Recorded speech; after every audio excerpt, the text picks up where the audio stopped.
Di video kali ini, kita akan membahas materi percabangan dalam pemrograman, yaitu tentang if, else, dan switch. Percabangan adalah konsep yang digunakan ketika program harus mengambil keputusan. Dalam kehidupan sehari-hari, kita sering melakukan percabangan. Contohnya, jika hujan, maka kita membawa payung. Jika nilai lebih dari atau sama dengan 75, maka kita lulus. Jika saldo kurang, maka transaksi gagal. Di dalam pemrograman, konsep ini diterapkan menggunakan struktur if, else, dan switch. Pertama, kita bahas if. If digunakan ketika kita ingin menjalankan perintah hanya jika suatu kondisi bernilai benar. Contohnya dalam Python.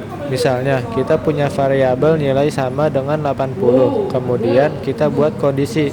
Jika nilai lebih besar atau sama dengan 75, maka tampilan tulisan lulus. Artinya, program akan mengecek dulu kondisinya. Kalau benar, perintah dijalankan. Kalau salah, tidak terjadi apa-apa. Selanjutnya adalah if else. If else digunakan ketika ada dua kemungkinan hasil. Contohnya, jika nilai lebih besar atau sama dengan 75, maka tampilkan lulus. Jika tidak, tampilkan tidak lulus. Jadi, di sini program pasti memilih salah satu. Kalau kondisi benar, masukkan ke bagian if. Kalau salah, masukkan ke bagian else.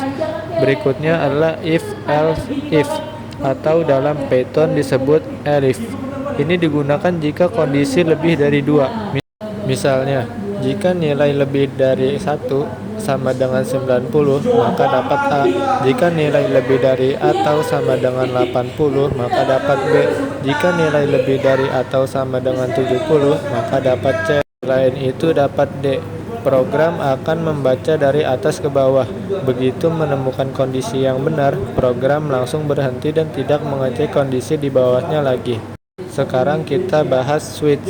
Switch digunakan ketika kita ingin memilih berdasarkan satu variabel dengan banyak kemungkinan nilai yang tetap. Biasanya dipakai untuk menu atau pilihan angka. Contohnya dalam Java, misalnya variabel hari bernilai 2. Jika hari sama dengan 1, tampilkan Senin. Jika hari sama dengan 2, tampilkan Selasa. Jika hari sama dengan 3, tampilkan Rabu. Jika tidak ada yang cocok, maka tampilkan hari tidak valid. Pada switch biasanya ada kata break. Break berfungsi untuk menghentikan pengecekan setelah kondisi yang sesuai ditemukan. Kalau tidak pakai break, program bisa lanjut ke case berikutnya. Sekarang kita simpulkan perbedaannya. If lebih fleksibel karena bisa menggunakan kondisi seperti lebih dari, kurang dari, atau kombinasi beberapa syarat. Switch biasanya digunakan untuk perbandingan yang sifatnya tetap atau pasti, seperti angka pilihan menu. Jadi, kapan pakai if? Gunakan if jika kondisi kompleks. Kapan pakai switch? Gunakan switch jika hanya membandingkan satu variabel dengan beberapa nilai tetap. Kesimpulannya, percabangan adalah dasar penting dalam pemrograman karena tanpa percabangan, program hanya berjalan lurus tanpa bisa mengambil keputusan. Dengan memahami if, else, dan switch, kita sudah selangkah lebih maju dalam